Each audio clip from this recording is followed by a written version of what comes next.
foi uma primeira aula, muito leve ainda, em que vimos apenas 2 ou 3 urofluxometrias. Pronto, a manipulação de software não é preciso treinar porque vocês já sabem. Pronto, agora vamos falar sobre o enchimento. A cistometria é o teste então invasivo que nos ajuda a caracterizar o enchimento. O enchimento, então, é um enchimento contínuo da bexiga por via transuretral ou suprapúbica, idealmente transuretral, através de um catéter colocado na uretra, e vamos medir então pressões simultâneas vesicais e abdominais. Já determina a cistometria, pode ser feita de forma isolada, mas normalmente nós fazemos sempre a cistometria seguida de estudo de pressão-fluxo, porque imagina, uma vez que nós vamos estudar o enchimento e vamos perfundir a bexiga e enchê-la artificialmente, o doente vai inevitavelmente ter que urinar se tiver essa capacidade, não é? Se for um doente com micção espontânea.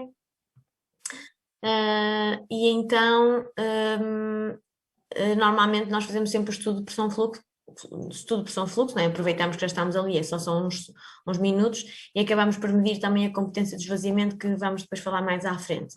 Embora dependendo da patologia que o doente tem ou dos sintomas, da questão urodinâmica que é elaborada previamente, poderá ter mais interesse ou menos interesse a cistometria ou o estudo de pressão-fluxo, não é? Portanto, vamos agora falar só da competência do enchimento.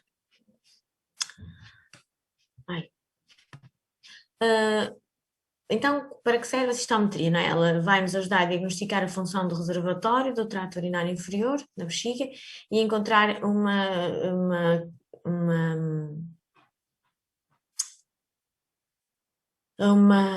resposta fisiopatológica, uma explicação para as queixas do doente, para os seus sintomas. Portanto, vamos avaliar a função de enchimento, de reservatório.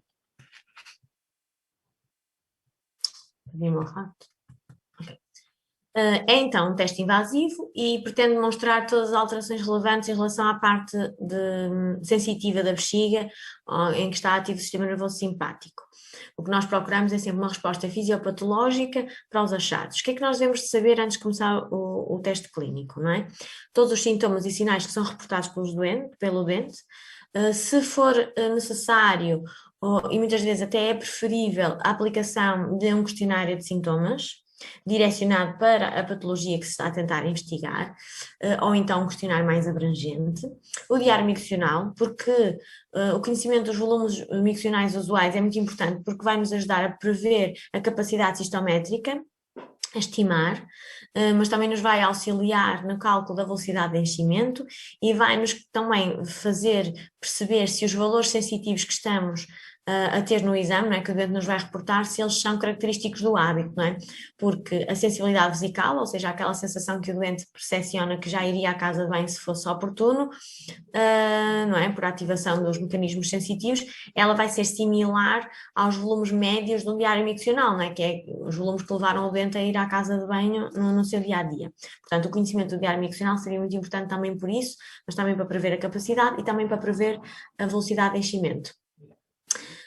Devemos ter sempre previamente uma urofluxometria livre, ou seja, como eu já vos tinha dito, a urofluxometria ela pode ser realizada de forma isolada e é feita de forma sumária, é sumariamente prescrita, mais de 1500 por ano, muitas das vezes, mas é sempre a fase inicial do teste invasivo. Portanto, nós começamos o teste invasivo sempre com uma urofluxometria livre, ou seja, partindo de um ponto não invasivo, de um teste não invasivo.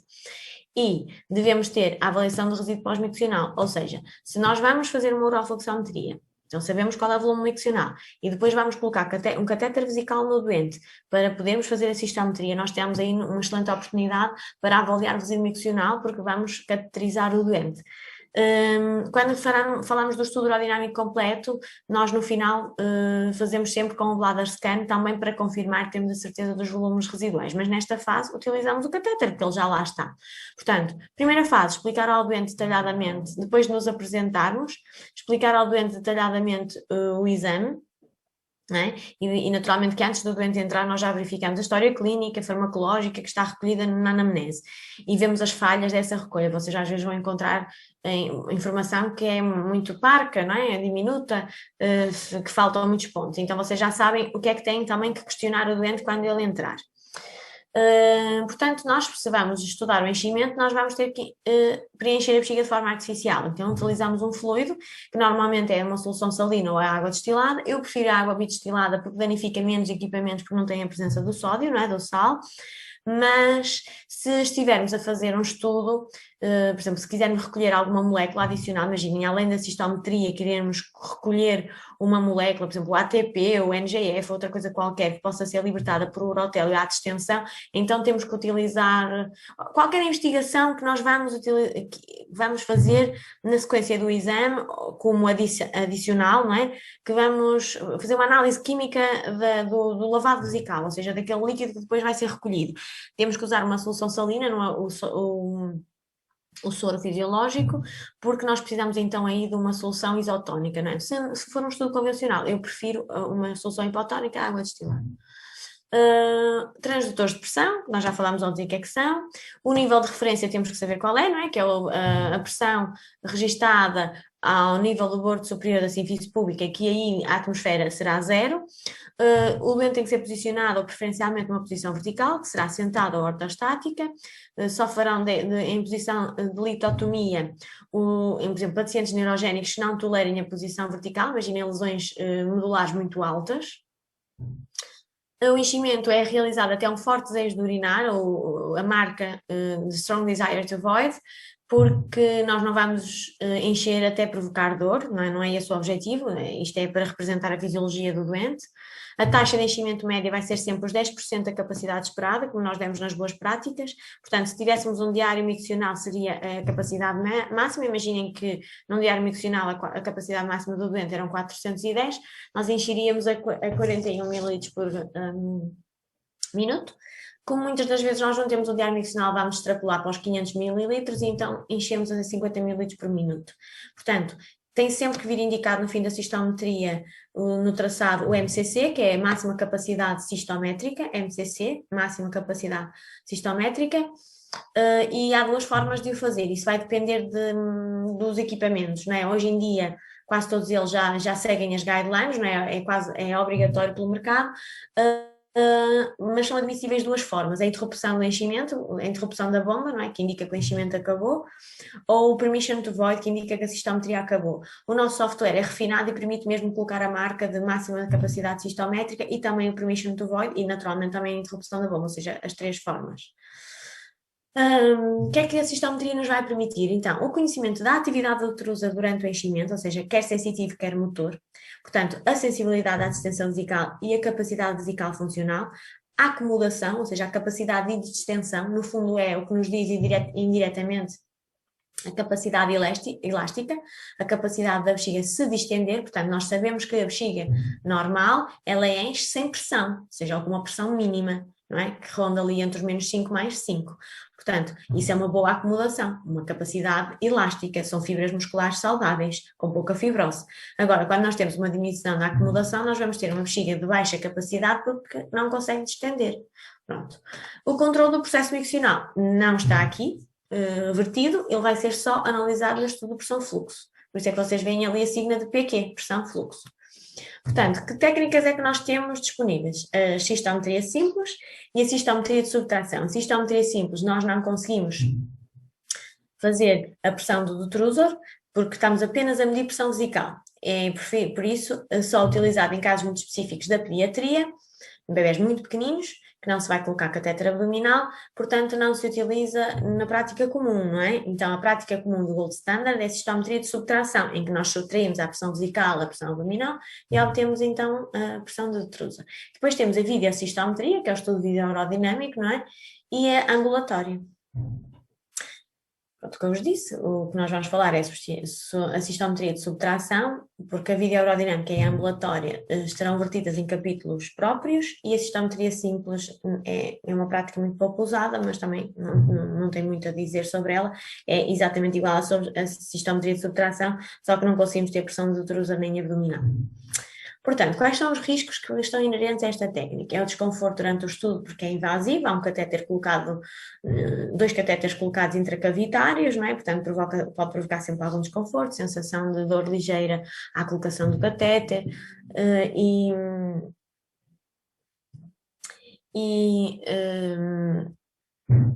a disúria após o estudo, que é a sensação desconfortável quando a urina está a passar na uretra, portanto uma sensação semelhante à ardência, não é? Porque nós, para colocar o catéter, utilizamos um lubrificante que é um ligeiro anestésico, que é a lidocaína a 2%, E o que vai acontecer é que, entretanto, esse efeito vai desaparecer e, portanto, a pessoa pode sentir algum desconforto a nível da uretra. Podem ocorrer pequenas hemorragias, muito raras na mulher, muito mais frequentes no homem, devido à anatomia e ao facto de o tecido prostático que o catéter necessariamente vai ultrapassar ser altamente friável. O termo friável quer dizer que sangra facilmente.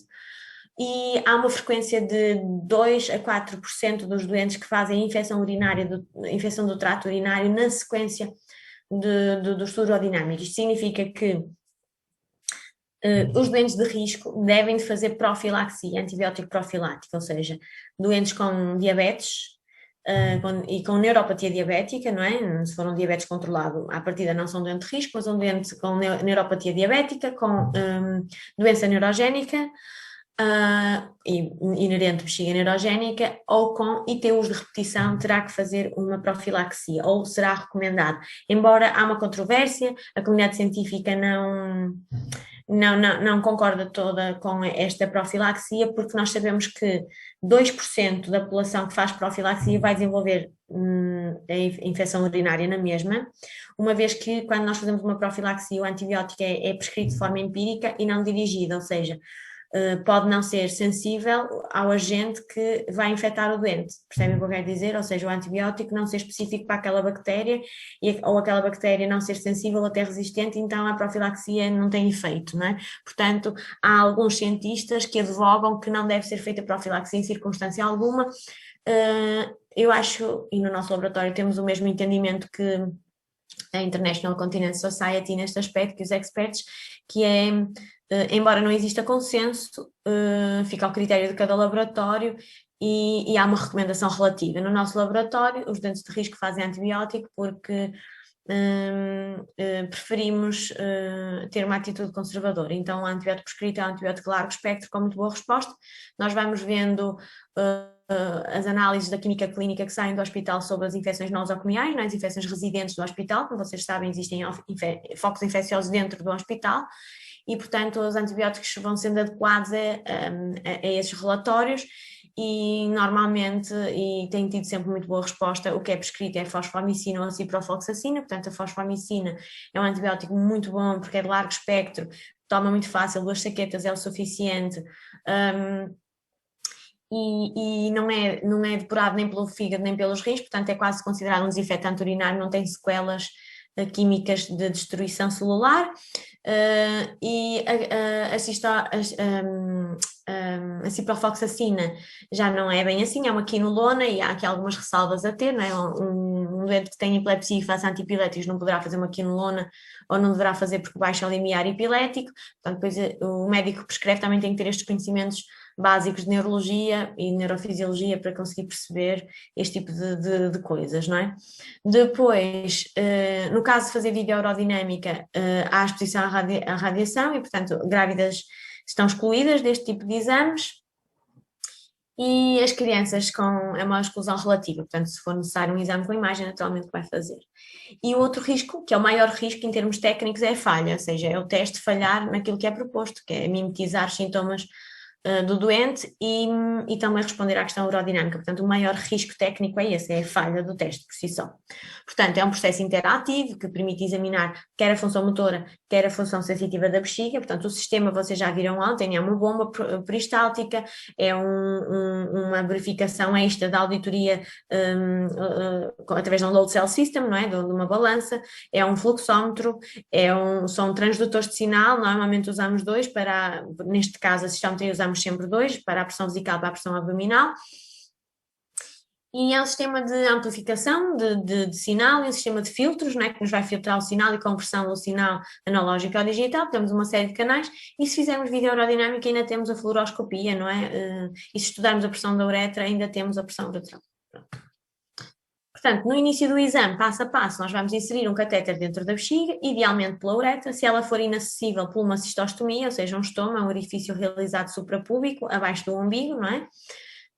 E o segundo passo é a inserção do catéter do balão na cavidade abdominal, preferencialmente a ampola retal, se ela não estiver acessível e for uma mulher, a vagina, se for um homem ou a vagina não estiver acessível ou não for o ideal, a colostomia, porque se o reto estiver encerrado, naturalmente que a pessoa tem um estômago para a eliminação das fezes e é isso que vamos utilizar.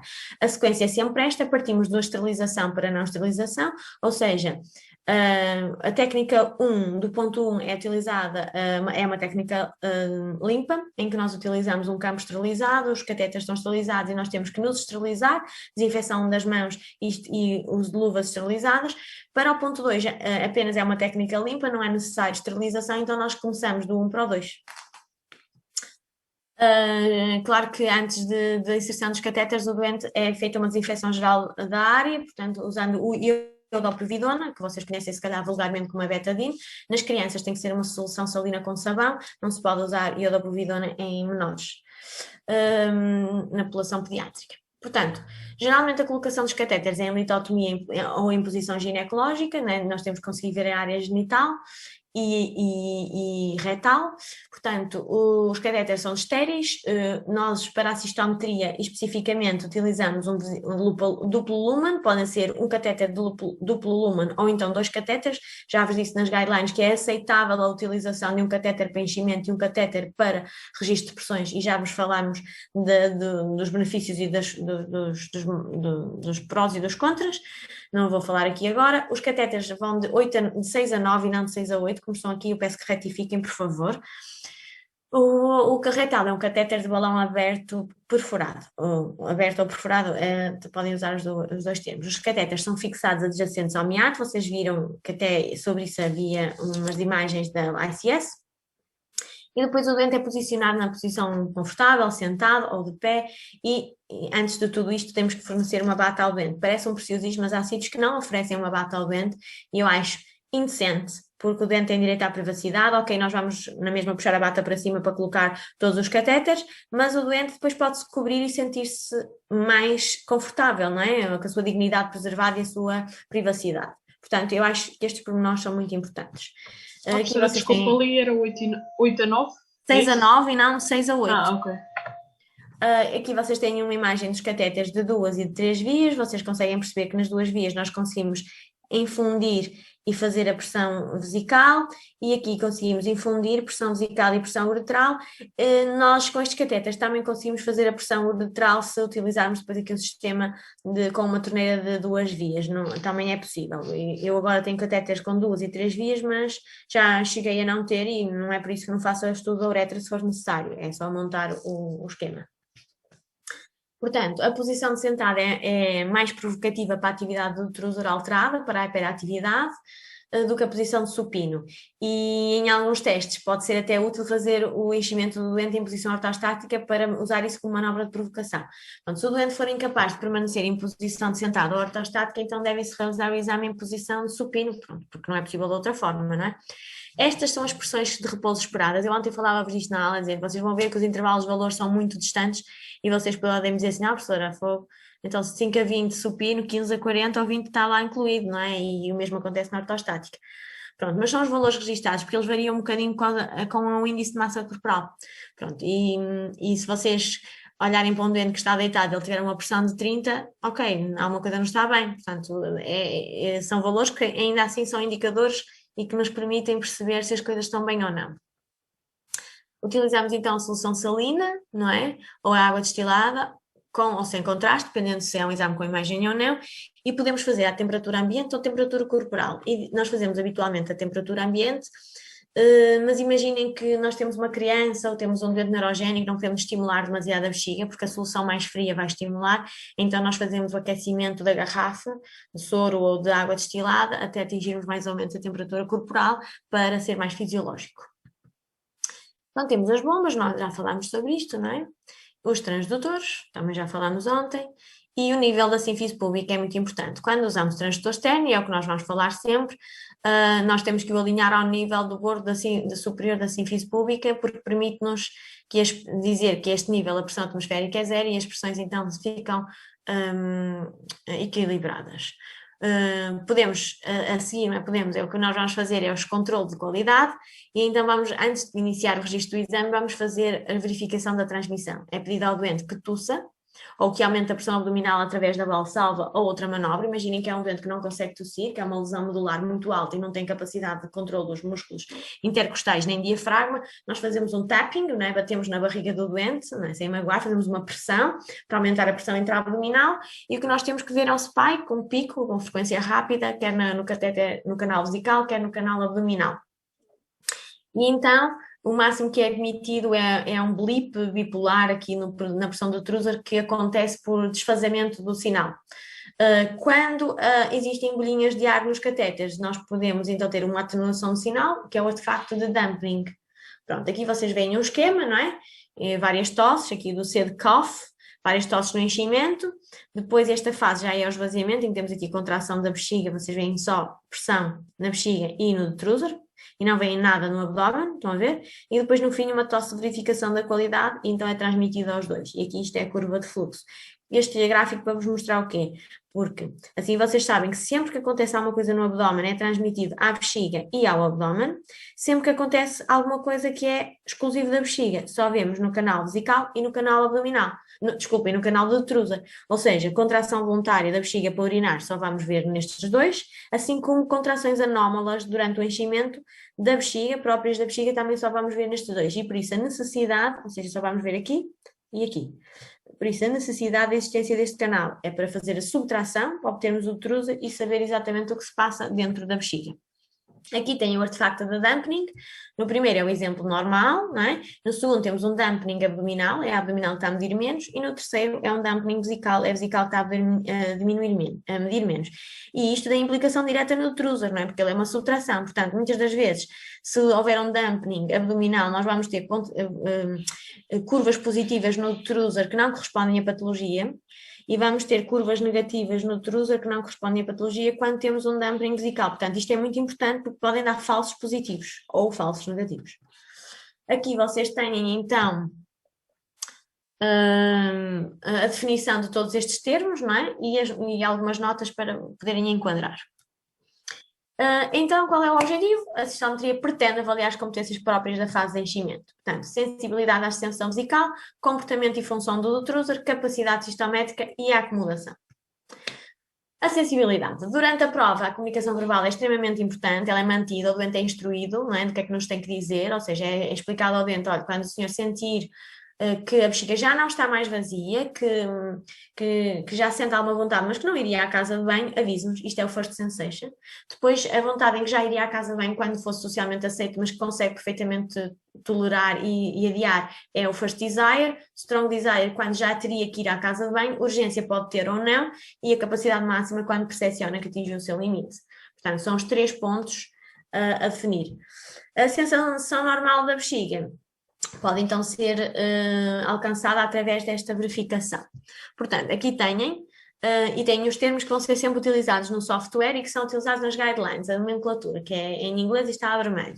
Portanto, a sensação de enchimento da bexiga é o first sensation, foi o que eu expliquei, o first desire é o primeiro desejo para ir urinar, e o forte desejo em ir urinar, o strong desire é definido então quando a vontade é persistente e a pessoa já não quer adiar, mas não existe o medo de perda. A urgência é exatamente a mesma coisa que acontece no forte desejo, mas existe o receio de perda, porque a vontade é imperiosa e parece que a urina irá sair de forma súbita.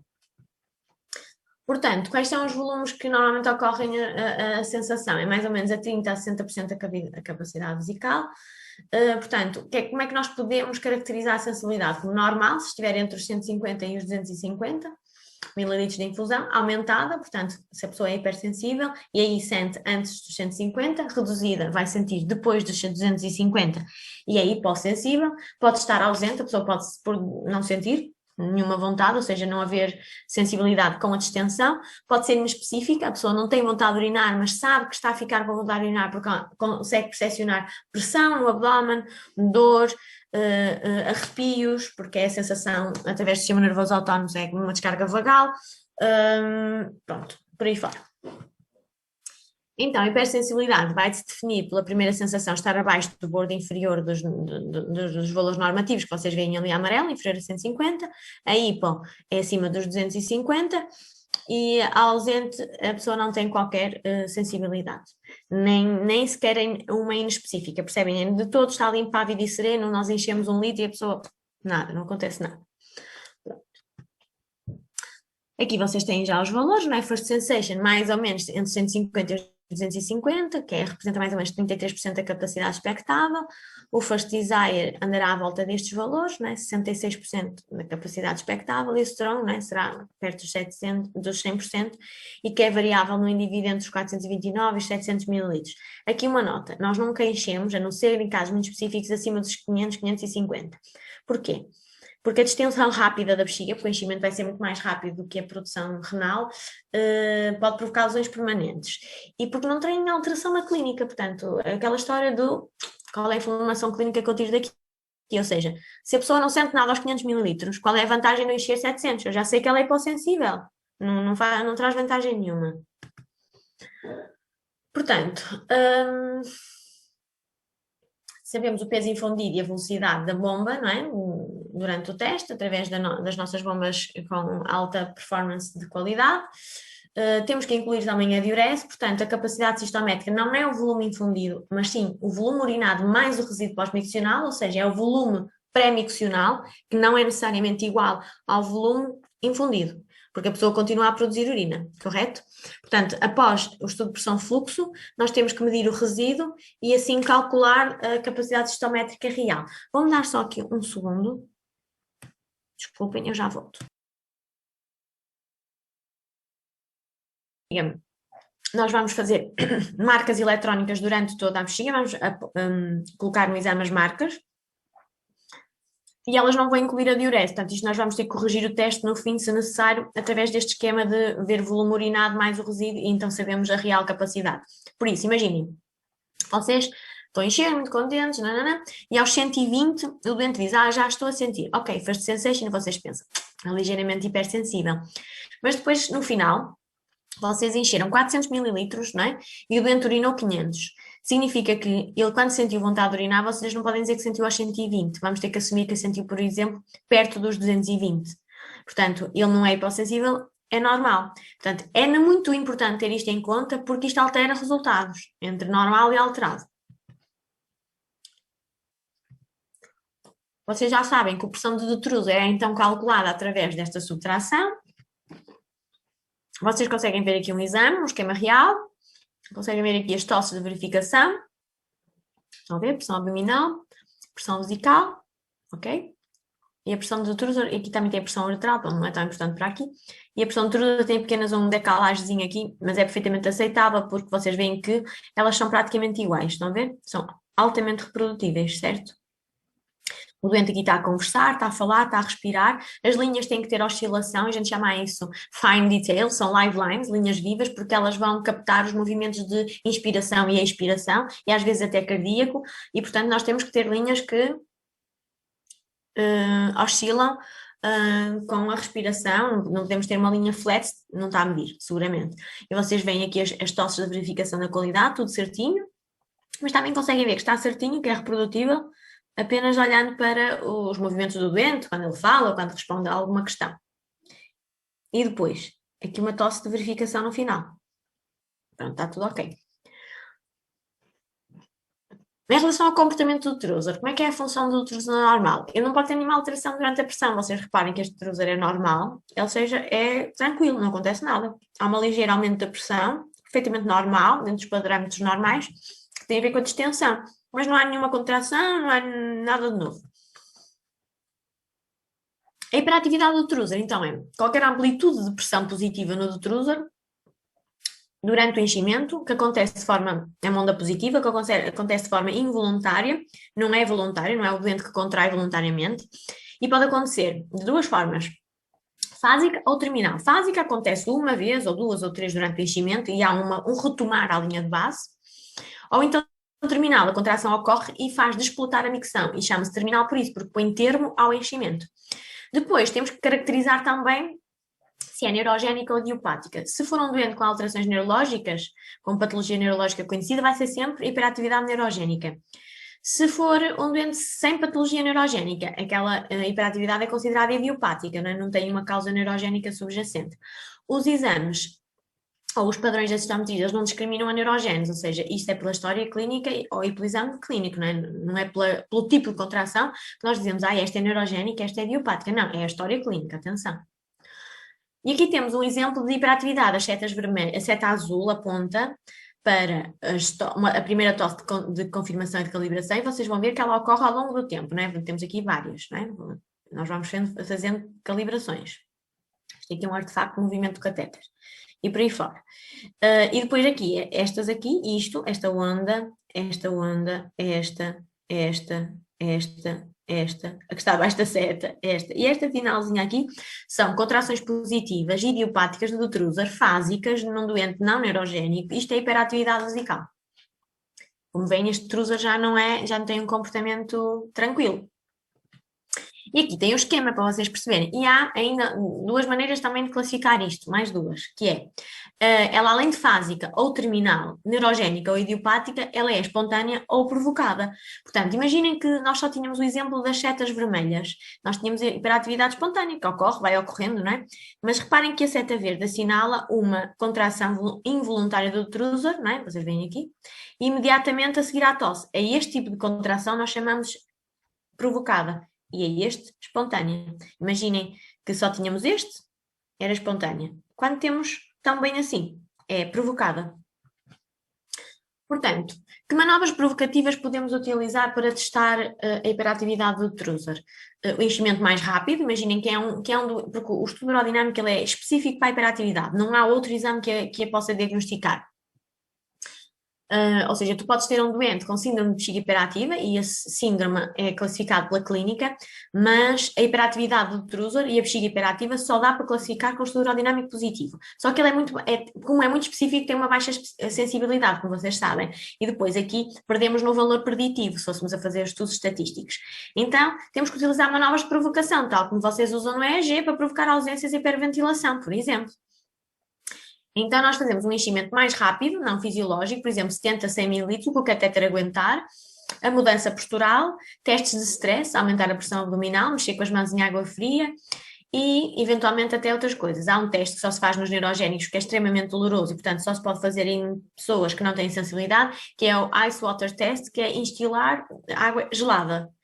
E, portanto, ativar as fibras nociceptivas da dor, através das fibras C e despoltar a hiperatividade. Está bem?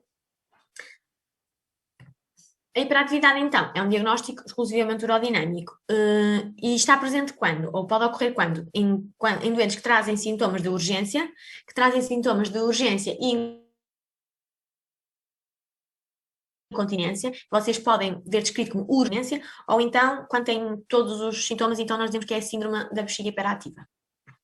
Aqui tem um esquema total do enchimento e esvaziamento com todos os canais, é só um esquema para vocês terem presente na vossa cabeça para conseguirem integrar melhor a informação. E aqui têm as provas, por exemplo, a tosse, como é que é o comportamento nos canais, e a hiperatividade, e depois aqui esta aqui é a contração, isto é a contração abdominal da valsalva, e aqui é a contração voluntária do trúser para urinar, portanto, silêncio elétrico no abdominal. Em relação à capacidade sistométrica da bexiga durante o enchimento, nós caracterizamos-la como capacidade sistométrica e capacidade sistométrica máxima. Pronto, normalmente está associado a fortes em urinar, deve ser cerca de 500 ml nas mulheres, um pouco menos nos homens, sobretudo os mais idosos, rondará os 300, 400 ml. Se tivéssemos um diário mixinal, saberíamos muito melhor, porque saberíamos a capacidade sistométrica expectável. Portanto, não há nenhuma razão para encher mais de 800 ml, aliás, é forbidden, é mesmo proibido pela distensão e pela lesão que se pode provocar nos mecanorreceptores e nas fibras, e há muito risco acima dos 500, portanto, postulou-se que acima dos 500 só em casos muito específicos, por isso ter muita atenção a isso, mesmo que o doente não tenha sensibilidade, não vai mudar o diagnóstico, como já vos disse. Na capacidade sistométrica máxima, é aquela altura em que o doente já não pode adiar mais a micção, portanto, o enchimento excessivo vai impedir uma micção representativa, não é? Se a pessoa já não vai urinar nas condições normais, se nós hiperprofundirmos a bexiga, vamos estar a criar um fator externo que não está presente no dia-a-dia do doente. Portanto, E é isso que vocês têm que reter daqui. A redução da capacidade vesical, não é, patológica, ela pode estar associada à infecção urinária, à infecção do trato urinário, e na presença conhecida de uma infecção do trato urinário não se realizam estudos urodinâmicos porque vão dar falsos positivos e podemos agravar a infecção também. Mas nós temos casos, por exemplo, de cistites crónicas, que é a inflamação contínua da bexiga, que dá o mesmo sintoma da infecção, mas na ausência de um agente bacteriano, e aí a capacidade também estará reduzida. A bexiga hiperativa, por inerente à sensação de urgência, não é uma capacidade vesical, é uma capacidade vesical funcional diminuída e não anatómica, porque se o doente tivesse anestesiado, a bexiga encheria normalmente, ela não enche normalmente porque a pessoa sente a urgência e tem que ir à casa de banho. E como vos disse, a cistite intersticial crónica, que dei o exemplo a seguir à infecção urinária. O aumento da capacidade patológica também pode estar presente, é muito frequente na neuropatia sensitiva do neurónio motor inferior e na neuropatia do diabético, na obstrução da saída da urina, não é? Se não sai, continua a encher, uma bexiga flácida, não é? Que por distensão contínua perdeu as suas capacidades musculares contráteis e acaba por ser um pano roto, e a inibição social também pode levar a uma capacidade aumentada. Professora, posso fazer só uma pergunta? Claro. A partir de que volume de enchimento é que começa a haver a inversão do sentido? Ou seja, começa a ir para cima? Nunca haverá refluxo se os ureters estiverem bem posicionados e as válvulas estiverem a funcionar bem, mesmo que tu enchas muito a bexiga. Claro que a partir de determinado valor atinges uma pressão alta na bexiga e é a conversão. Não tem a ver com o volume, mas com a pressão existente dentro da bexiga. Por isso varia de doente para doente. Tu podes ter um doente que aos 100 ml já está a fazer refluxo. Não tem a ver com o volume, mas com a pressão dentro da bexiga. A boa acomodação é então a capacidade de distensão e é um valor fixo para um volume. Ou seja, para cada volume há uma acomodação, que pode ser a mesma sempre durante todo o enchimento, não é? Vai depender. Então, como é que é? O volume inicial menos o volume final a dividir pela pressão inicial menos a pressão final. Que na realidade, se o volume inicial for 0 e a pressão inicial for 0, do Trusa é a mesma coisa que dividir o volume final pelo... Eu disse ao contrário, é volume final menos volume inicial a dividir por pressão final menos pressão inicial. Se as iniciais forem 0, porque a partir da pressão é 0 e o volume também é 0, é a mesma coisa que dividir o volume final pelo volume, pela pressão final. A bexiga representa a relação entre a variação então, do volume e a variação da pressão do utruso. Mostra a capacidade do utruso a se estender, foi aquilo que eu já vos disse várias vezes. Isto aqui é um exemplo da acumulação diminuída, como vocês podem ver. A pressão intravesical está sempre a subir, não é? E o utrusor correspondente. Vocês veem aqui esta bolsazinha, atenção, isto não é nada. Isto foi um teste que se fez, a pressão estava a enchimento, para ver como é que se comportava e voltou-se a encher e continuou por ali fora. Estão a ver? Então, é 180 menos 3, que era os mililitros que calcularam que estava lá dentro, a dividir por 63 menos 0, que era a pressão inicial, dá uma acumulação de 2,8 mililitros por centímetros de H2O, porque é mililitros sobre pressão. Portanto, abaixo de 30 está diminuída. Não há cut-off, varia com os grupos, mas nós utilizamos o 30 no laboratório.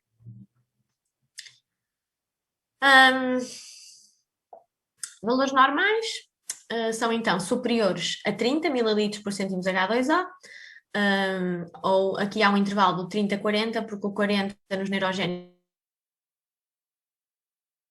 é um cut-off muito importante, mas se tudo estiver acima de 30 num doente não neurogénico, nós ficamos tranquilos.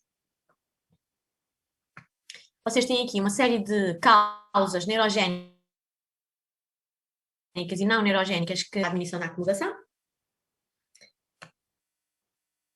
Tenho inglês, desculpem. Pronto, é a mielodisplasia, o Shy-Drager Syndrome é o sistema de atrofias múltiplos.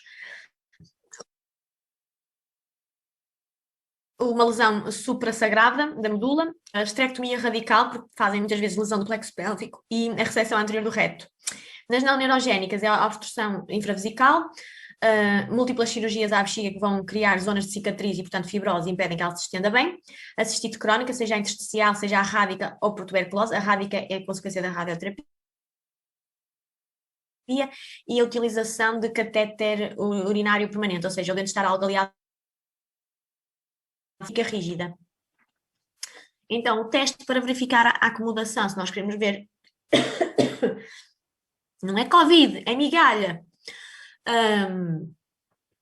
Se é mesmo uma acomodação, portanto, como ela é fixa, se eu paro o volume, ela tem que se manter a pressão. Foi clara? Então, nós paramos o enchimento, verificamos, voltamos a encher, paramos e fazemos então os testes se a pressão se mantém, se continua a aumentar. Se continuar a aumentar, pode ser uma hiperatividade muito lenta. Se mantém ou até diminui um bocadinho, é então uma acomodação diminuída. É preciso ter sempre muita atenção ao vento, porque qualquer alteração de trocar todo o traçado e levar-nos em diagnósticos errados. Portanto, exemplo, setas azuis, testes da tosse. Como é que nós verificamos a qualidade? Testes da tosse. Não é. A professora, acho que disse, eu não sei não, mas supostamente nós temos, enchemos, depois paramos. E para ser normal tem de fazer o quê? Não é manter? Para ser normal, as pressões nem sequer se devem mexer do Truser. Mas se tivermos uma diminuição da acomodação, a pressão deve-se manter se tu parares ou perderes um bocadinho de pressão por acomodação. Não é? Porque tu paraste de estimular, o enchimento é um estímulo, não é? Como tu paraste de estimular, a bexiga pode ter tempo de acomodar um bocadinho. Então pode baixar um bocadinho a pressão. E tu voltas a encher e ela começa a subir outra vez. Se for uma hiperatividade, a pressão continua a encher, não para, não é? Portanto, quando o teste positivo para a acomodação é ficar, não é? Parar e manter, estagnar, ou então perder um bocadinho de pressão porque há uma ligeira, não é? Porque deixaste de estimular. Portanto, como é que nós verificamos então aqui a qualidade e tudo mais? As setas azuis estão a apontar ali para as tosses iniciais, mas existem várias ao longo da ultrassom. Os sinais vitais, não é? Live lines, nós vemos ali a falar, a respirar, e vemos que não existe nada no Truser, que é esta linha aqui em baixo. Depois aqui temos uma contração do Truser, estão a ver? Que responde ali, é um detalhe pequenino. Aqui temos outra, e o doente até referiu que tem vontade de urinar, está aqui a marca, FD. Outra contração involuntária. Aqui a pessoa tossiu e a contração até aumentou um bocadinho. Outra contração, aqui outra. Estão a ver? Pronto. E aqui outra, ainda maior. Ai, perdi o cursor. Pronto, várias contrações. Aqui já era no Strong Desire. Provavelmente aqui a pessoa até já estava com urgência. Portanto, elas foram começando devagarinho e foram aumentando, estão a ver? Embora a hiperatividade não esteja relacionada diretamente com o volume perfundido, o enchimento é um estímulo. Portanto, é natural que à medida que a bexiga tem mais líquido, também tenha mais contrações e mais amplas. Portanto, muita atenção às pressões iniciais. Elas têm que estar dentro dos valores normais e não podem ser zero, porque há pessoas que fazem o zero ao doente, e o zero é a atmosfera, nós temos que ter pressões reais, cabais, para a posição do doente e para o biotipo. O fim da fase de enchimento, muita atenção, o volume, não é? Analisar a sensibilidade, ver a variação da pressão do Truser e o comportamento do Truser. O doente deve então estar relaxado e confiante, não é? Nós devemos ter todo o equipamento adequado e estarmos tecnicamente adaptados também a todas as circunstâncias, saber corrigir todos os erros. Devemos olhar para as pressões não como um profissional de saúde, muitas das vezes, mas como um engenheiro e perceber a física que existe por trás, porque assim conseguimos eliminar artefactos, nós conseguimos identificar o erro e muito mais fácil a sua origem, não é? Realizar o teste o mais representativo possível da situação do cotidiano do doente, e isso muitas das vezes requer adaptações aos protocolos, porque os doentes são diferentes, e comunicar sistematicamente todas as observações. E eu termino sempre os blocos das aulas com umas frases inspiradoras, e esta é a minha frase preferida de Marcel Proust, um escritor francês do século passado. Não sei se conheciam, mas aqui fica a dica, era contemporâneo de muitos outros brilhantes, e se gostarem de literatura clássica, aconselho Marcel Proust quando tiverem tempo, não agora porque tenho que estudar. Vamos passar então ao tema seguinte, está bem? Estão a gostar? Digam que sim. Mesmo que não. Percebem? Estou a compartilhar a tela. Agora não. Estamos a ver o que Faço sempre esta porcaria. Peço desculpa. Vamos agora avaliar as competências da continência, não é? E depois falamos do esvaziamento. É meio-dia, estamos bem, até estamos bem. Ai, perdi o cursor outra vez. Jesus Christ.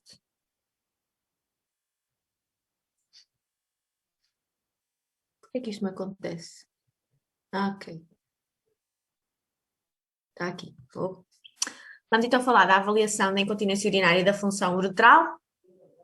E depois falamos então da estudo pressão-fluxo. Vamos falar de dois testes, o abdominal e point pressure e o teste e o perfil da uretra, que é o urethral pressure profile. Portanto, estima-se que cerca de 50% da população feminina adulta sofra de algum tipo ou venha a sofrer de algum tipo de incontinência urinária, perda de urina. E espantem-se, 25 a 61% é a margem de pessoas que procuram tratamento, todas as outras acham que é normal.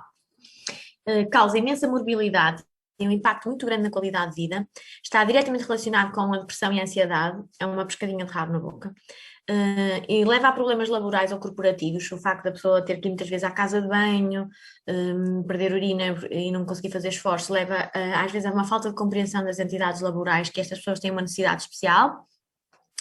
Quando as perdas estão associadas, por exemplo, à hiperatividade da bexiga, que são imprevisíveis, muitas das vezes levam ao isolamento e à fuga social, ou seja, a pessoa não quer sair, porque tem medo de ir a um sítio desconhecido, não ter casa de banho, ter um acidente, isto é real. E há pessoas que deixam de ir ao ginásio, fazer desporto, de dançar, de ir a sítios mais desconhecidos, ou então quando vão, nunca se afastam muito da casa de banho. Isto tem limitações mesmo muito grandes. Só quem passa por uma situação assim, de completo falta de controle sobre si mesmo, é que consegue dar, se calhar, o real valor. E depois, uma circunstância muito, muito chata, que tem uma dimensão muito, muito grande na qualidade de vida, é a incontinência coital, ou seja, a incontinência associada às relações sexuais, que pode estar relacionada com a penetração ou com o orgasmo, e depois isto tem implicações diferentes. Ora, deem-me só aqui um segundo.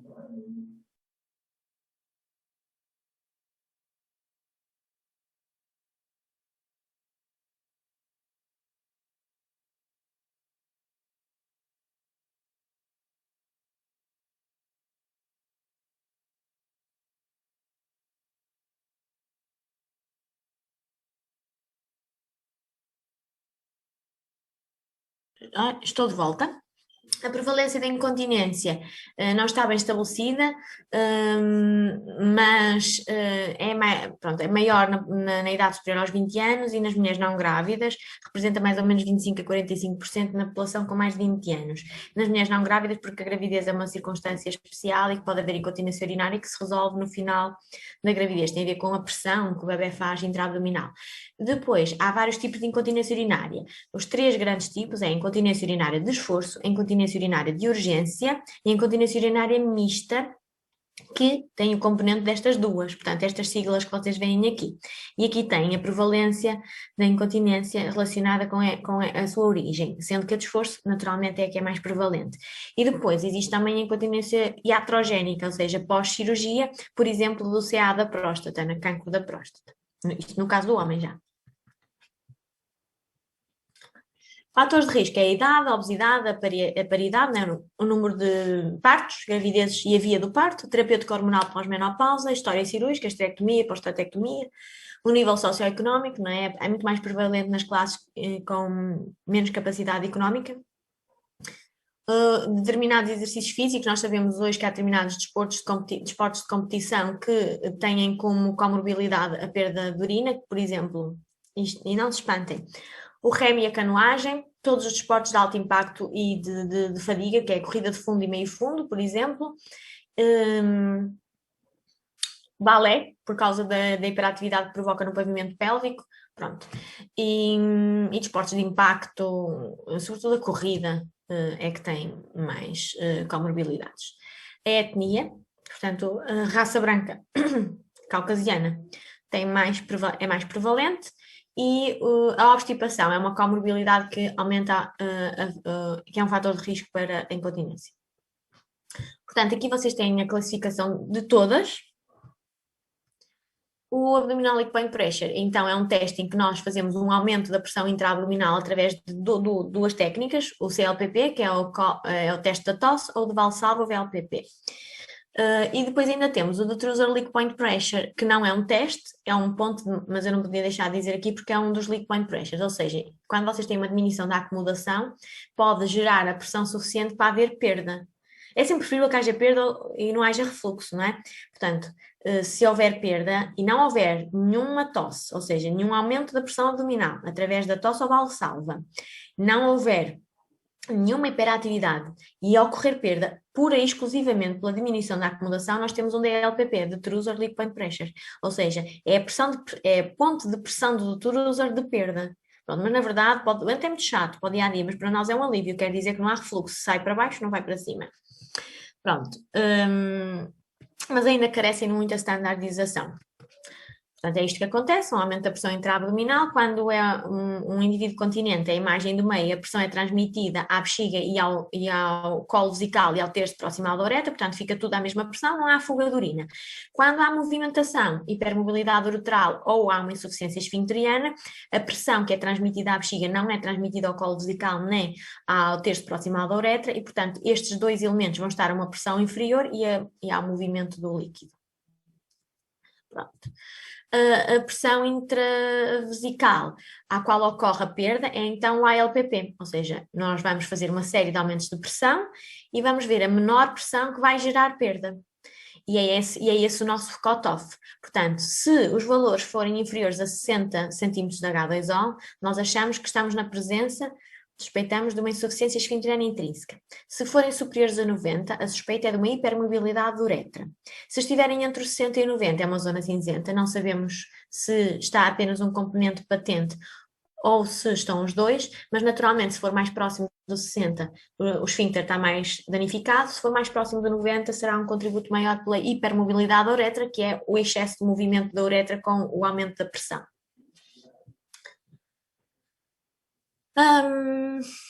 A menor pressão do detrusor a que a perda de urina ocorre, ou seja, no DLPP é na ausência de contrações, já vos disse, na ausência de manobras provocatórias, na ausência de aumentos de pressão abdominal, portanto, a parte importante que eu quero que retenham neste slide é que é preditor da disfunção do trato urinário superior nos doentes neurogénicos com acomodação diminuída. Portanto, DLPP muito altos podem indicar alto risco, significa que para perder o doente atinge pressões muito altas e provavelmente já fez refluxo antes disso. Tudo que for acima de 40 centímetros de H2O é um risco. Utilizar com cautela este valor, porque há doentes que aos 20 já têm, aos 20 centímetros de H2O de pressão de detrusor já têm refluxo, portanto o 40 não é seguro, não é de género, vocês têm um doente que nunca atinge 40, ok, tudo tranquilo, não lhe acontece nada ao rim, não é verdade, mas o cutoff de 40 continua a existir, ou seja, é um sinal de alarme major, mas atenção, há doentes com valores muito mais baixos que já têm os rins em risco. Então, se a pessoa no dia a dia tem perdas por DLPP para cutoffs muito altos, é uma situação de risco e por isso é que é um valor preditor. A terminologia do ALPP, então, ele pode ser usado para ajudar a fazer diagnóstico de incontinência urinária de esforço, especialmente antes do tratamento cirúrgico, e pode ser usado como medida de resultado objetivo para relatar os efeitos do tratamento, ou seja, fazer o follow-up. Vocês aqui têm algumas referências bibliográficas de revisão para vocês terem a percepção do impacto que isto tem no diagnóstico da patologia e a concordância entre o urodinâmico e o teste, e tem também as referências se vocês quiserem ir ver se eu estou a dizer a verdade. Numa standardização de performance técnica e relatório, quais são as variáveis que temos obrigatoriamente que considerar e que têm que estar explanadas no relatório? É a posição do doente, o volume a que aconteceu o teste, o número de tosses, né, e o método de detecção. Portanto, se foi automático ou se foi por visualização, por observação do operador, do técnico. O facto de standardizarmos a performance técnica permite, então, uma interpretação mais fácil e consistente dos resultados. Significa que no meu laboratório é fácil interpretar os resultados porque eles seguem a mesma performance e protocolo, e este teste também pode ser feito durante um exame uroginecológico e não necessariamente com catéteres. Poderemos fazê-lo só através de exame clínico. Ficamos com uma percepção menor no sentido de não saber a pressão de perda, mas sabemos todo o resto. Portanto, o que é que nós temos que informar o doente? Que existem diversas causas de incontinência urinária, o esforço físico comum como uma das causas vai ser testada no teste, que através de uma tosse forte ou várias tosses com várias intensidades durante o exame, iremos ter que fazer inspeção vaginal. Não é agradável nem elegante o teste, porque muitas vezes temos que colocar a pessoa de pé, com os joelhos fletidos, numa posição que acaba por ser até às vezes um bocadinho engraçado barra constrangedora, mas que tem que ser explicado ao doente, explicada a importância e porque é que fazemos, e ajuda muito a selecionar o tipo de tratamento e a fazer a melhor gestão daquele doente. Quais são as variáveis em termos de boas práticas da ICS? A posição do doente, pode ser em supino, litotomia, nós também fazemos de pé. O volume da bexiga deve estar entre os 200 e os 400 mililitros, ou então aproximadamente 40% da capacidade máxima. O método de preenchimento da bexiga também deve ser reportado, pode ser natural, ou seja, o doente enche a bexiga normalmente e depois... Professora, quantos por cento é que disse? 40? 40. Okay. 40. Há muitas vezes a gente até usa o 50, que é mais fácil de fazer a conta, mas é entre 40 a 50, sim. Podemos utilizar a ultrassonografia para verificar, ou então o volume urinado e o resíduo para depois saber que volume é que lá estava dentro para quando fizemos o teste, após o urodinâmico, ou seja, nós temos sempre que saber qual é o volume que está. Se formos nós a infundir o volume é fácil, se for um enchimento natural temos que verificar posteriormente. Pronto, e é isso. Se formos nós a infundir, é um método retrógrado e não natural, não é? Portanto, nos testes de CLPP, pedir uma tosse vigorosa, se sem perda, pedir uma série de várias tosses seguidas, 3, 4 vezes, pedir tosses com várias intensidades para conseguir perceber qual é a menor pressão de perda, ou seja, tu vês uma tosse com perda, vais pedir imediatamente uma tosse menor, né? e depois verificas se foi menor ou não, tens que ir ajudando o doente a fazer essa tarefa, para perceber se aquele foi o teu cut-off, né? Inferior, ou se na realidade ele ainda consegue, com tosses menores, perder também. Na Valsalva, temos várias técnicas. Na mulher podemos pedir a força de expulsão do parto, não é? Olha, faça força como se estivesse a ter um bebê. Ou então superar contra as costas da mão, assim, sem deixar o ar sair, fazer a Valsalva. O mesmo que se pode fazer quando se faz o Doppler, não é? Também se pede para fazer Valsalva. Deveremos observar o miato uretral durante a manobra, afastando os lábios genitais, na mulher, no homem não é preciso. Agora com o Covid nós mantemos-nos um bocado mais afastados do doente, então usamos a técnica de Bristol, que é o doente sentado em cima do fluxómetro e estamos só a observar. Eu acho que se perde um bocadinho de sensibilidade, mas temos que, para já, ainda temos o protocolo da Covid. A ANSES lançou mesmo normas no verão do ano passado sobre os testes e como fazer para nos protegermos, e o protocolo alterou ligeiramente. Pronto. E alteramos para a posição ortostática, caso não haja nenhuma perda nas observações anteriores, e repetimos tudo. Então, é positivo a LPP sempre que se observa a perda de urina, saindo pelo miato, que coincide em simultâneo com a tosse, ou seja, há a tosse e uns segundos depois há a perda. Porque se vocês tiverem perda e mais de 3, 4, 5 segundos, se vocês tiverem a tosse ou a valsada e mais de 3, 4, 5 segundos não está definido acontecer a perda, ou até mais, ela não está associada ao esforço e pode estar associada à hiperatividade provocada, que eventualmente vocês não viram no urodinâmico, não apareceu, mas aconteceu ali. Portanto, isso tem que ser descrito.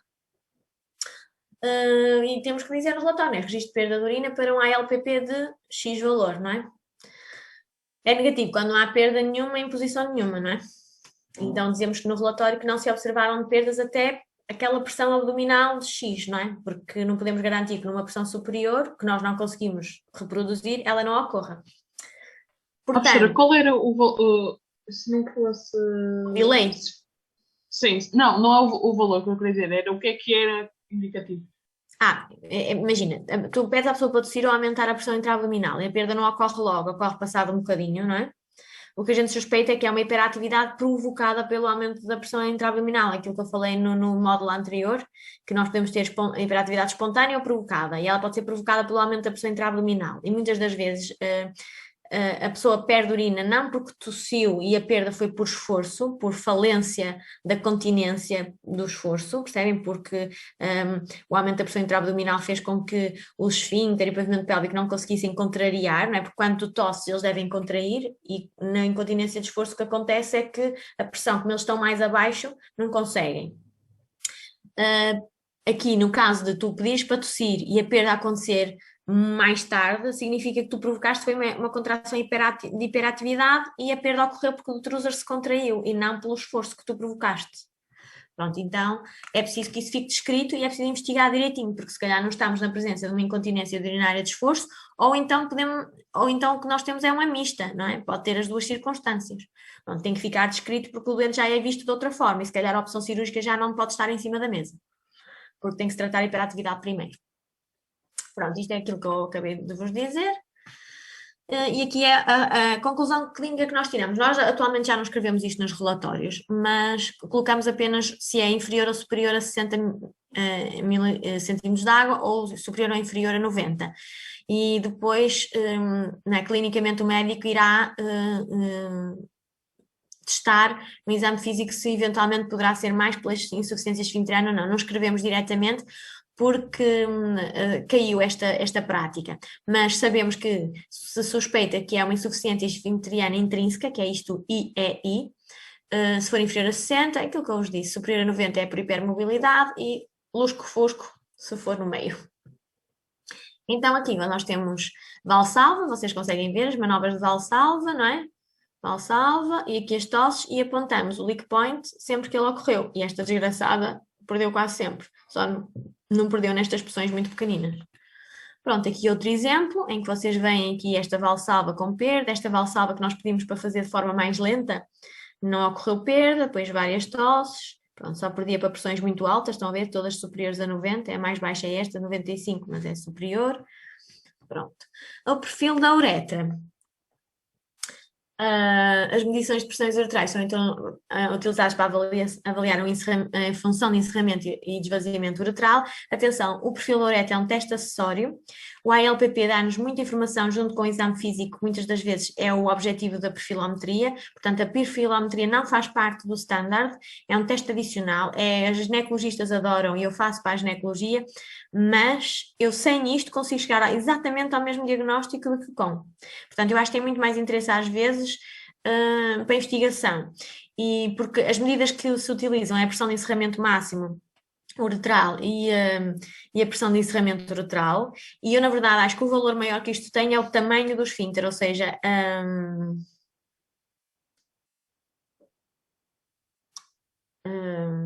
ai meu Deus, só me lembro do termo em inglês, mas pronto, é a duração da zona constritiva, que numas mulheres é maior e noutras mulheres é mais curto. Percebem? E eu acho que isto sim é o fator mais importante. Até fizemos lá um trabalho, mas não versava isto, versava perceber.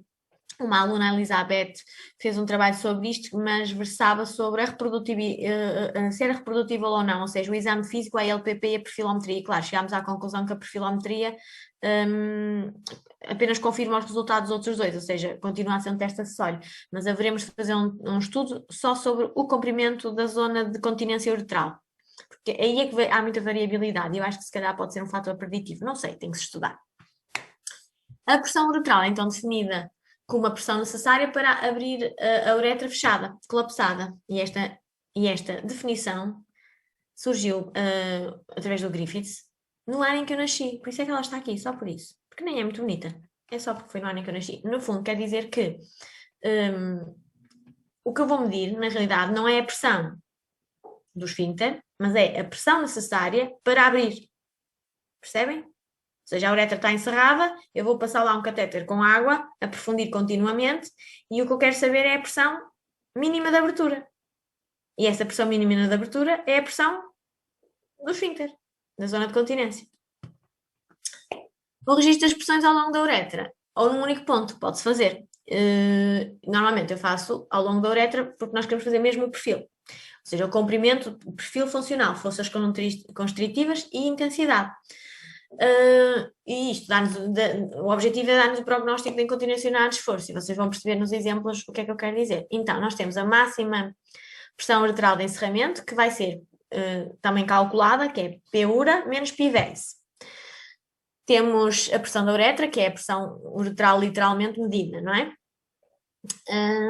E este é um exemplo de uma menina, vocês conseguem ver, está aqui meu Deus, o catéter, ele vai ser feito um pull-through, como se faz no esófago, e ele vai medindo, este é o teste mais parecido com a manometria do esófago, não é? Porque vai medindo as pressões ao longo de toda a uretra e nós vamos ver, medendo as pressões até que chegamos ao sítio do esfíncter e temos um aumento de pressão. Pronto. E o comprimento da zona funcional é aquilo que eu acho que fazia todo sentido estudar e ainda haverei fazer um trabalho sobre isso. Quais são os métodos? Então, ele é feito durante um curto período de tempo ou prolongado, em ambulatório, não é? Normalmente nós fazemos direto no hospital, portanto, num momento único. Pode ser realizado com diferentes volumes da bexiga, mas tem que sempre ter algum líquido, porque o catéter vai entrar e sair e, portanto, magoa. Portanto, nós temos sempre que profundir, por isso habitualmente até fazemos antes do estudo a LPP e já lá temos dentro pelo menos 40% de volume vesical. Portanto, com o doente em repouso. Depois podemos fazer, são 3 que nós fazemos, com o vento em repouso, estudamos o repouso, pressões de repouso. Depois fazemos um teste de esforço, pode ser durante tosse ou esforço, normalmente fazemos esforço, pedimos à pessoa para contrair como se estivesse a reter. E depois e depois fazemos o teste de stress em que pedimos à pessoa para tossir várias vezes e vemos então a transmissão das pressões de bexiga, abdômen e uretra. Podem então ser medidas em locais pontuais, ou seja, eu quero medir um sítio especificamente. Imaginem que eu quero ver durante o enchimento como é que a uretra se porta. Imaginem que a gente suspeita de relaxamentos transitórios da uretra durante o enchimento. Então a gente coloca o catéter, não é, com o ponto de medição uretral no ponto máximo da pressão da uretra e enche a bexiga normalmente. E depois vamos ver se durante o enchimento a pressão não aumenta. O ideal é que ela aumentasse, não é, durante o enchimento, para manter a continência e que não tivesse relaxamentos transitórios. Ou então podemos fazer o perfil da uretra, que é ao longo de toda a extensão da uretra, que é o mais comum, e o Fluid Bridge Test, que é da competência do colo vesical, que é muito raro de fazer, que é colocar o catéter no colo e perceber se o colo tem competência, se fecha, se abre, mas é muito raro de se fazer e eu nunca fiz. A pressão intraluminal dentro da uretra, então ela pode ser medida num único ponto durante um período de tempo, ou seja, repouso, com a bexiga a um determinado volume, durante a fase de enchimento, durante o stress, por exemplo, na tosse e valsalvas, e durante a micção, por exemplo, durante a fase de esvaziamento. Imaginem que vocês queriam perceber se, ok, aquilo atinge uma pressão de 20, mas durante o esvaziamento vem a 0, ou seja, relaxa totalmente o esfíncter. Poderia ser uma coisa que a eletromiografia também vos dá. É um teste então relacionado com a competência do colo vesical, o Fluid Bridge. O teste pode detectar então a entrada de fluido na uretra proximal porque ocorre com uma continuidade do fluido, ou seja, por isso é que se faz uma ponte. Então nós sabemos que a presença de líquido no terço proximal da uretra pode fazer despoltar o reflexo miccional no núcleo de Onuf. E existem pessoas que têm incontinência por esta razão, porque o colo vesical não fecha, está demasiado aberto, a urina chega ao terço proximal da uretra e faz desencadear este processo. Então este teste ajudaria a perceber, não é? Pronto. Quem desenvolveu o método é o método Braun-Wickman e faz-se com a perfusão desligada. Na perfilometria uretral, em que fazemos a medição ao longo do tubo, ao longo da uretra, o que nós vamos fazer é então fazer um pull-through, em que o canal de medição inicia dentro da bexiga e vai fazendo pull-through até à saída. Como está aqui um exemplo. Vocês aqui veem, isto é um exemplo masculino que tem próstata. Estão a ver? Pronto, este teste é necessário usar um catéter de 3 vias porque medimos a pressão da uretra. Necessitamos de um saco com líquido com uma pressão contínua de 300 mm de mercúrio e para que a perfusão seja muito lenta, ou seja, a perfusão da uretra vai ocorrer durante toda a passagem do catéter, durante todo o pull-through, a cerca de 2 ml por minuto. Então precisamos de um puller automático, não somos nós que fazemos o pull-through, mas sim um mecanismo que puxa automaticamente, muito lentamente, numa velocidade definida e constante. E volta a reposicionar, ou seja, significa que retira o catéter e coloca e não há interferência humana, ou seja, diminuímos imenso o risco do catéter, quando é reposicionado, já não ser reposicionado no mesmo lugar. Portanto, se a doente se mantiver imóvel, que é esse que é-lhe pedido, o catéter sai e entra posicionado precisamente no mesmo local. Portanto, isto que eu acabei de dizer, as taxas de perfusão variam entre os 2 e os 10 ml, o recomendado é o 2 ml por minuto e a velocidade de extração é de 1 a 3 milímetros por segundo. Portanto, temos uma insuficiência esfincteriana do esfíncter, uma insuficiência esfincteriana intrínseca, se todos os valores de encerramento máximo, que é a marca mais importante, se forem inferior a 20, portanto, o comprimento do perfil funcional, o comprimento da uretra ao longo do qual a pressão uretral excede a pressão intravesical, que é aquilo que eu acho que deveria ser o futuro da investigação. E depois vamos ter a transmissão das pressões, ou seja, tem que haver uma transmissão igual ou superior a 70%. Isso significa que quando eu peço ao doente para tossir, a transmissão da tosse tem que ser igual entre bexiga, abdômen e uretra em pelo menos 70%. Se ela transmitir menos à uretra, o que é que significa? Que a uretra ficou abaixo e, portanto, já não está dentro da cavidade abdominal, então isso confirma a hipermobilidade uretral. Então aqui vocês têm o exemplo menino e menina de um perfil em repouso, pronto. Aqui está tudo, pressão de encerramento, pressão uretral, pressão de encerramento máximo é com a subtração da pressão vesical e a área funcional é a distância. No homem, normalmente é sempre aplanada porque a próstata faz este platô. Portanto, nós aqui medimos a pressão exercida pelo esfíncter. Se o homem tiver próstata, nunca sabemos se estamos a medir a pressão exercida pelo esfíncter ou se também é, e não é isso também, e é também a pressão exercida pela próstata. Portanto, o perfil da uretra tem muito pouca utilidade no homem. Portanto, perfil de repouso é a medição das pressões quando não está a ser exercida nenhuma ação externa de provocação. O esforço de retenção é pedido ao doente que contraia voluntariamente o esfíncter anal por forma a ativar o esfíncter urinário externo, que é músculo estriado, e tem que haver um aumento de pressão em pelo menos 30% comparado com o repouso. Se fizermos um UPP durante a micção, o perfil é para avaliar o correto relaxamento da zona constritiva, e o perfil de stress é então ver se as transmissões são corretas, não é? Entre abdômen e uretra. E tem que haver os tais concordância de 70%. Portanto, já vos falei disto do enchimento, que é necessário. O que é que temos que registar? Deve especificar o tipo de medição, se é pontual, perfilometria ou ambulatório, o período de tempo da medição, a constante, que é dada pela sonda, a área transversal variável da uretra, a posição do doente, o volume da bexiga, em que manobras é que foram utilizadas, a velocidade de retirada da perfilometria, o meio de infusão e taxa de infusão, para catéteres fluid field, nos outros não é necessário, e a taxa de aumento de pressão e perfusão é continuada contra os orifícios bloqueados, ou seja, para catéteres fluid field. A técnica. O que é que temos que especificar? O tipo de catéter, o tamanho, né? A flexibilidade e o material de catéter nós não colocamos, achamos que é texto a mais para colocar no relatório, não faz sentido. A orientação do sensor direcional, a fixação da posição do sensor também não colocamos porque não faz sentido, que é a mesma fixação do resto do exame. Não faz sentido também dizer que fizemos 0 às pressões porque já dissemos isso e é para a técnica toda. E depois o equipamento de registro. Não sei, mas a minha criança está a chorar.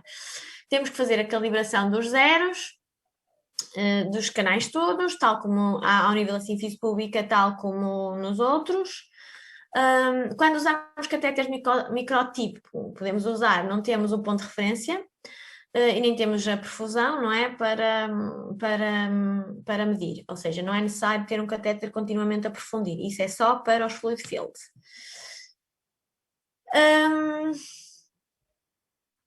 A utilidade clínica não é clara e é muito controversa, e não há medidas pressóricas uretrais, não é? Nem cutoffs que discriminem a incompetência uretral de outros distúrbios, que forneçam uma medida da gravidade da condição, que forneçam um indicador confiável do sucesso cirúrgico, e portanto é um teste acessório, como eu vos disse logo no início. Vocês aqui têm então um esquema para depois saberem fazer no exame o que é que corresponde o quê, o que é que corresponde à pressão uretral no encerramento máximo, ou seja, é com a subtração da vesical, portanto é só daqui até ali, e a pressão uretral é toda a pressão e a distância funcional.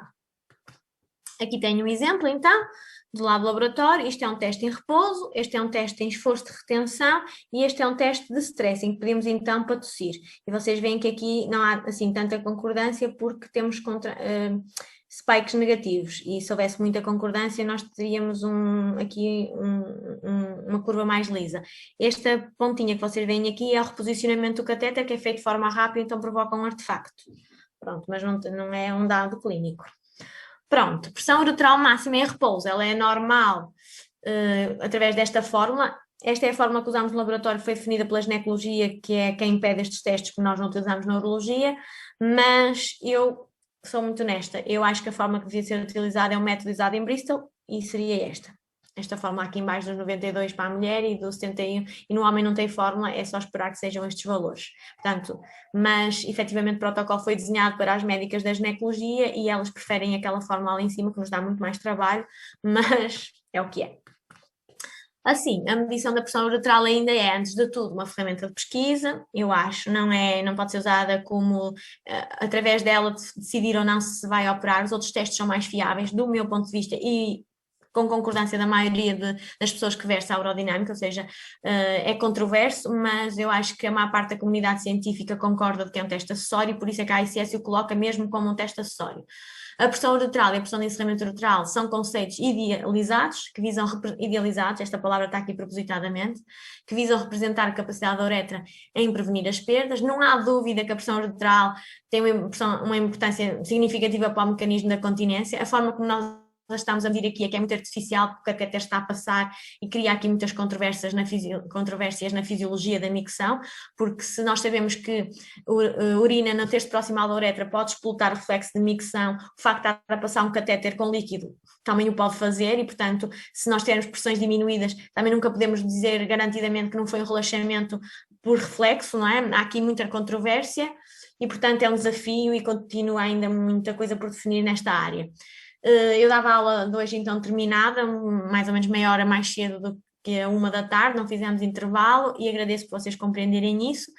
E não se esqueçam desta frase muito importante da Simone de Beauvoir, que qualquer trabalho seria terrivelmente aborrecido se não jogássemos o jogo apaixonadamente, e por isso é que eu gosto muito da área e as aulas eu dou sempre assim de forma muito frenética, porque isto para mim é mesmo muito interessante. Por isso vou partilhar aqui Professora, posso só fazer uma pergunta? Sim. Eu não percebo muito bem o que é que significava o facto da concordância ser inferior a 70%. Pedes à pessoa para tossir. E a tosse é transmitida ao abdômen, à bexiga e à uretra. Não é? E depois há uma pressão, não é? A tosse atinge um valor, correto? Tem que haver uma concordância de 70%, ou seja, se os valores das tosses fossem exatamente iguais, nós tínhamos uma concordância de 100%. A pressão da uretra vai ter sempre uma pressão um bocadinho menor, porque ela vai sempre oscilar com a tosse. Ou seja, a uretra vai sempre descer um bocadinho no abdômen, não é? Quando tu tosses, empurras os órgãos para baixo. Portanto, a uretra vai se mover sempre um bocadinho para baixo. Tu tens que ter, pelo menos, não é? Se colocasses a tosse uma em cima da outra, uma concordância de 70% da pressão. Mas, por exemplo, há bocado aparecia, que a professora mostrou um exemplo, ele tinha assim coisa, e depois fazia assim, e depois tinha os picos para baixo. Os picos para baixo quer dizer que não há uma concordância total, porque tu tens dois tipos de pressão na uretra. Uma é medida diretamente, então vais ter picos positivos com a tosse. A outra pressão é uma subtração, tu vais subtrair a pressão vesical, então vai-te dar uma pressão negativa quando há uma diferença, porque se não houver diferença, elas anulam-se e então a pressão fica toda igual. Como há diferença, vais ter uma pressão negativa, tu estás a fazer uma subtração. Se a uretra medisse mais, tu tinhas uma pressão positiva, mas como ela vai medir menos, porque baixa, tens uma pressão negativa, porque estás a subtrair. É a mesma coisa que tu subtraires a 60, subtrais 90, vais ter menos 30. Sim, obrigada. Ok, bye bye.